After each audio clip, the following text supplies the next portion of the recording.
क्या हुआ? जब अयोध्या में प्रकट हुआ साक्षात पुष्पक विमान, राम मंदिर में काम कर रहे मजदूरों ने जब यह नजारा देखा तो सभी के पैरों तले जमीन खिसक गई। 22 जनवरी, प्राण प्रतिष्ठा से पूर्व अयोध्या में इतने बड़े चमत्कार का होना सभी को आश्चर्य में डाल रहा है।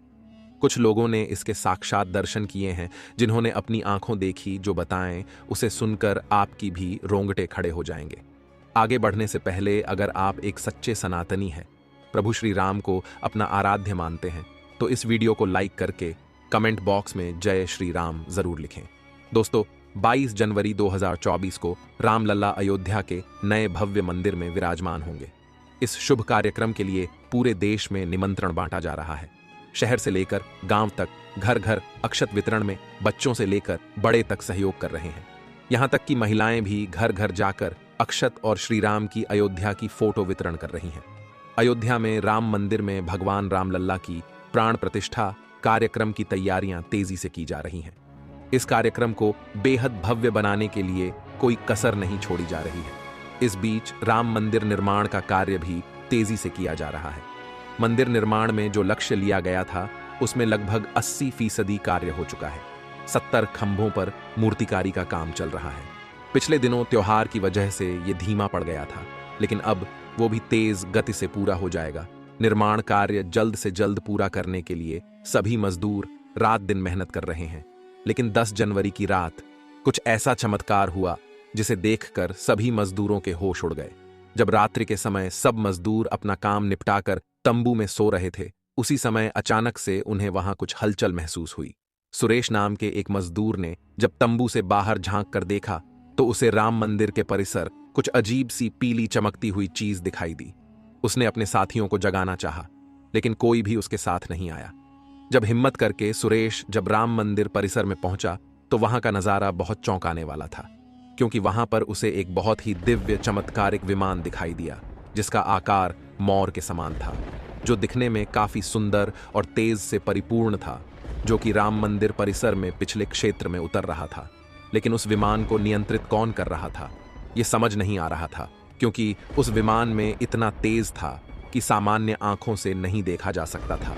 लेकिन समझ में कुछ ऐसा आ रहा था मानो स्वयं साक्षात भगवान राम पुष्पक विमान के माध्यम से अयोध्या में उतर रहे हों। सुरेश ने यह चमत्कार अपनी आंखों से देखा, लेकिन अचानक से ही वह बेहोश हो गया, क्योंकि वो उसके तेज को सहन नहीं कर पा रहा था। सुरेश जब सुबह उठा तो वो उसी स्थान पर मौजूद था और उसके साथ ही मंदिर निर्माण कार्य पूरा करने के लिए जा रहे थे। उसने सभी को रोककर रात्रि की सच्चाई बताई, लेकिन सभी उसकी हंसी उड़ा रहे थे। लेकिन सुरेश मन ही मन समझ चुका था कि प्रभु श्री राम अयोध्या आ चुके हैं।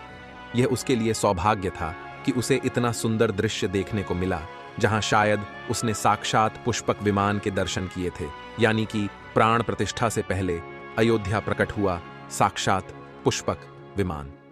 दोस्तों, देश के अलग अलग हिस्सों में कई बार अजीब सी आकृति के विमान देखे गए हैं, जिनका संबंध कई बार तो एलियन के साथ जोड़कर भी देखा जाता है। यानी कि अयोध्या में उस रात्रि को मोर की आकृति का विमान देखना वास्तव में प्रभु श्री राम का ही कोई संदेश हो सकता है। लेकिन क्या यह विमान सचमुच में पुष्पक विमान है? इसकी आखिर क्या गारंटी है? इसे समझने के लिए हमें पुष्पक विमान के रहस्य को अच्छे से जानना पड़ेगा।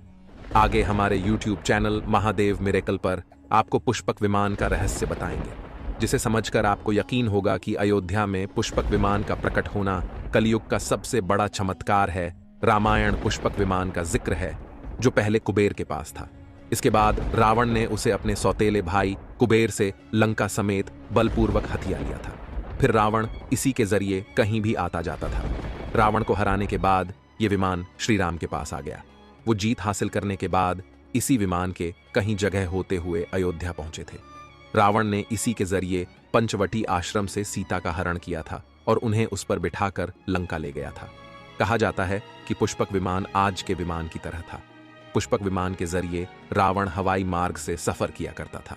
रावण को मौत के घाट उतारने के बाद उसी विमान के जरिए प्रभु श्री राम, माता सीता और लक्ष्मण लंका से अयोध्या लौटे थे। रामायण में जिस तरह से पुष्पक विमान का जिक्र मिलता है, उससे तो यही लगता है कि ये आज के हवाई जहाज की तरह था, लेकिन तकनीक के मामले में मॉडर्न एरोप्लेन से कहीं आगे था। रामायण के सुंदरकांड के 7वें अध्याय में पुष्पक विमान के बारे में जानकारी मिलती है। पुष्पक विमान की आकृति मोर की तरह थी। ये अग्नि और वायु ऊर्जा से उड़ान भरता था। इसकी तकनीक इतनी उत्कृष्ट थी कि इसका आकार छोटा और बड़ा किया जा सकता था। कहा जाता है कि रावण अपनी पूरी सेना को साथ लेकर इस विमान से उड़ान भर सकता था। पुष्पक विमान अपने चालक की इच्छा के अनुसार गति पकड़ता था।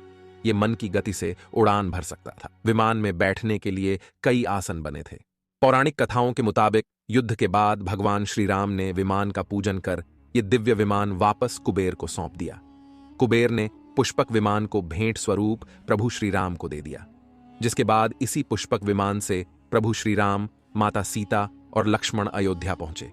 अब दोस्तों, कई हजारों सालों बाद एक बार फिर जब भव्य राम मंदिर का निर्माण हुआ है, तो प्रभु श्री राम अपने भाई लक्ष्मण और मां का सीता के साथ एक बार फिर से अयोध्या धाम पहुंच रहे हैं, वह भी अपने इसी पुष्पक विमान पर, जिसका नजारा वहां के मजदूर अपनी आंखों से देख चुके हैं। रामायण के प्रसंग में कहा गया है कि जब माता सीता को हरण करके रावण ले जा रहा था, तो रास्ते में जटायु ने अपने चोंच से रावण को चोट पहुंचाई थी। उस समय रावण पुष्पक विमान में ही मौजूद था। इसके बाद रावण ने तलवार से जटायु को लहूलुहान कर दिया था। जटायु घायल होकर जमीन पर गिर गए। जब सीता को खोजते हुए राम पेड़, पौधे और पक्षियों से पूछते जा रहे थे, तो रास्ते में घायल जटायु से मुलाकात होती है। मरणासन्न पड़े जटायु ही राम को बताते हैं कि रावण सीता को हरण करके किस दिशा में गया है। लेकिन जब साक्षात प्रभु श्री राम पुष्पक विमान में अयोध्या आ चुके हैं, तो भला उनके परम भक्त जटायु कैसे पीछे रह सकते हैं। अयोध्या में रामलला की प्राण प्रतिष्ठा से पहले जनपद की सीमा में गिद्धों का झुंड दिखाई दिया है। स्थानीय लोग इसे गिद्धराज जटायु से जोड़कर देख रहे हैं। वे इसे शुभ संकेत भी मान रहे हैं। मिल्कीपुर तहसील क्षेत्र के गांव धरोली में पिछले 10-12 दिनों से गिद्धों का झुंड वास कर रहा था। हालांकि उस गांव से गिद्ध उड़ गए हैं, लेकिन अयोध्या की सीमा में यहां वहां दिखाई दे रहे हैं। गांव वालों का कहना है कि पिछले 20 वर्षों से हम लोगों ने इलाके में गिद्ध नहीं देखे। अब जब राम मंदिर बन रहा है, तो इस गांव में लगभग 50 की संख्या में गिद्ध आकाश में दिखाई दे रहे हैं। उनमें से 10-12 गिद्ध गांव में ही सेमल के पेड़ पर वास कर रहे थे। गिद्धों के दिखने की घटना को ज्यादातर लोग राम से जोड़कर देख रहे हैं और शुभ संकेत भी मान रहे हैं। 22 जनवरी को होने वाले प्राण प्रतिष्ठा के समारोह में देश के प्रधानमंत्री नरेंद्र मोदी ने देश विदेश की कई महान हस्तियों को निमंत्रण दिया है। लेकिन आपको जानकर हैरानी होगी, नेपाल में भी कुछ विशेष लोगों को समारोह में आने का निमंत्रण दिया गया है। इसके पीछे का रहस्य जानकर आपके भी होश उड़ जाएंगे, क्योंकि नेपाल को भगवान श्री राम का ससुराल कहा जाता है। क्योंकि नेपाल एक समय पर जनकपुर धाम था, जहां के राजा थे राजा जनक, और उनकी पुत्री मां सीता वहीं पर भूमि में से प्रकट हुई थी। जनकपुर धाम, जिसे मिथिला भी कहा जाता था। मिथिला संस्कृति में यह मान्यता है कि जब बेटी का गृह प्रवेश होता है, तो उसके मायके से तोहफा और अन्य सामग्री भिजवाई जाती है। इसी परंपरा के मुताबिक जब प्रभु राम का मंदिर में गृह प्रवेश होगा, तो सीता जी की ओर नेपाल से अयोध्या उपहार आ रहे हैं, जिसे भार यात्रा का नाम दिया गया है। राम मंदिर की प्राण प्रतिष्ठा के लिए भगवान राम के ससुराल नेपाल के जनकपुर से कपड़े, फल और मेवा के साथ साथ उपहारों से सजे 1100 थाल आने वाले हैं। इसमें आभूषण, बर्तन, कपड़े और मिठाइयों के अलावा भार भी आएगा, जिसमें 51 प्रकार की मिठाइयां, दही, मक्खन और चांदी के बर्तन शामिल होंगे। 22 जनवरी को प्राण प्रतिष्ठा समारोह होने वाला है। इसके लिए श्री राम जन्मभूमि तीर्थ क्षेत्र ट्रस्ट की तरफ से भगवान राम की ससुराल नेपाल के कई गणमान्य लोगों को निमंत्रण पत्र भेजे गए हैं। दोस्तों, आज हम राम मंदिर को बनते हुए देख रहे हैं। यह हमारा सौभाग्य है। लेकिन इस भव्य राम मंदिर के बनने में कई हजारों कारसेवकों और राम भक्तों का बलिदान छुपा है। उस समय आक्रमणकारियों ने काशी, मथुरा के साथ ही अयोध्या में भी लूटपाट की और पुजारियों की हत्या कर मूर्तियां तोड़ने का क्रम जारी रखा। लेकिन 14वीं सदी तक वे अयोध्या में राम मंदिर को तोड़ने में सफल नहीं हो पाए, क्योंकि हर बार राम मंदिर और अयोध्या की रक्षा करने के लिए आसपास के राजा मदद भेज देते थे। हजारों साधुओं ने भी मंदिर की रक्षा के लिए अपने प्राणों की आहुति दे दी। विभिन्न आक्रमणों को झेलते हुए श्री राम की जन्मभूमि पर बना भव्य मंदिर 14वीं शताब्दी तक बचा रहा। कहते हैं कि सिकंदर लोदी के शासनकाल के दौरान यहां भव्य मंदिर मौजूद था। 14वीं शताब्दी में हिंदुस्तान पर मुगलों का अधिकार हो गया और उसके बाद ही राम जन्मभूमि एवं अयोध्या को नष्ट करने के लिए कई अभियान चलाए गए। 1527-28 में इस भव्य मंदिर को तोड़ दिया गया और उसकी जगह बाबरी ढांचा खड़ा किया गया। कहते हैं कि मुगल साम्राज्य के संस्थापक बाबर के एक सेनापति ने बिहार अभियान के समय अयोध्या में श्री राम के जन्म स्थान पर स्थित प्राचीन और भव्य मंदिर को तोड़कर एक मस्जिद बनवाई थी। 19 जनवरी 1885 को हिंदू महंत रघुबीर दास ने पहली बार इस मामले को फैजाबाद के न्यायाधीश पम हरिकिशन के सामने रखा था। इस मामले में कहा गया था कि मस्जिद की जगह पर मंदिर बनवाना चाहिए क्योंकि वह स्थान प्रभु श्री राम का जन्म स्थान है।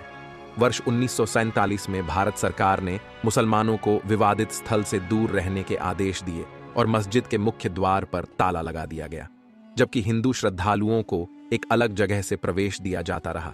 लेकिन सन 1979 में एक ऐसा चमत्कार हुआ जिसे देखकर मुसलमानों की भी आंखें खुल गईं। यह रामलल्ला का बहुत बड़ा चमत्कार था कि मस्जिद के अंदर से अचानक ही रामलल्ला की मूर्ति प्रकट हो गई। कुछ कट्टरपंथियों का कहना था कि कुछ हिंदू दलों ने रात्रि के समय चुपके से यहां पर मूर्तियां रखी हैं। 1939 में भगवान राम की मूर्तियां मस्जिद में पाई गईं। मुसलमानों ने इस पर विरोध व्यक्त किया और दोनों पक्षों ने अदालत में मुकदमा दायर कर दिया। सरकार ने इस स्थल को विवादित घोषित करके ताला लगा दिया। 30 अक्टूबर 1990 को हजारों राम भक्तों ने मुख्यमंत्री मुलायम सिंह यादव द्वारा खड़ी की गईं अनेक बाधाओं को पार कर अयोध्या में प्रवेश किया और विवादित ढांचे के ऊपर भगवा ध्वज फहरा दिया। लेकिन 2 नवंबर 1990 को मुलायम सिंह यादव ने कार सेवकों पर गोली चलाने का आदेश दिया, जिसमें सैकड़ों राम भक्तों ने अपने जीवन की आहुतियां दी। सरयू तट राम भक्तों की लाशों से भर गया था। इस नृशंस हत्याकांड के बाद अप्रैल 1991 को उत्तर प्रदेश के तत्कालीन मुख्यमंत्री मुलायम सिंह यादव को इस्तीफा देना पड़ा। उस समय कोठारी बंधुओं के बलिदान की चर्चा खूब रही। दिसंबर 1992 को जब विवादित ढांचा गिराया गया, उस समय राज्य में कल्याण सिंह की सरकार थी। उस दिन सुबह करीब 10:30 बजे हजारों लाखों की संख्या में कार सेवक पहुंचने लगे। दोपहर में 12 बजे के करीब कार सेवकों का एक बड़ा जत्था मस्जिद की दीवार पर चढ़ने लगता है। लाखों की भीड़दाश को संभालना सभी के लिए मुश्किल हो गया।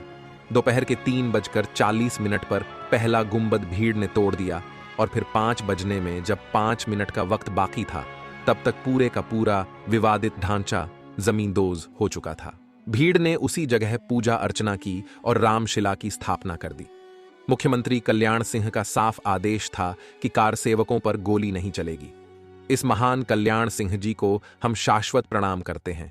दोस्तों, राम मंदिर को बनता हुआ देखना सौभाग्य है, लेकिन जब भी हम इसके पीछे हजारों हिंदुओं का बलिदान देखते हैं तो हमारी आंखें नम हो जाती हैं।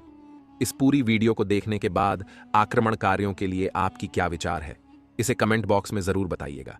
हमारे महान शहीदों के लिए आपकी श्रद्धांजलि नीचे कमेंट बॉक्स में जरूर दीजिएगा। कोई भी बात अच्छी लगी हो तो लाइक जरूर करें और हमेशा ऐसे सत्य चमत्कारी घटनाएं देखने के लिए हमारे चैनल को सब्सक्राइब करके आप बेल आइकन को प्रेस कर लें। अभी के लिए आप सभी दर्शकों को हर हर महादेव।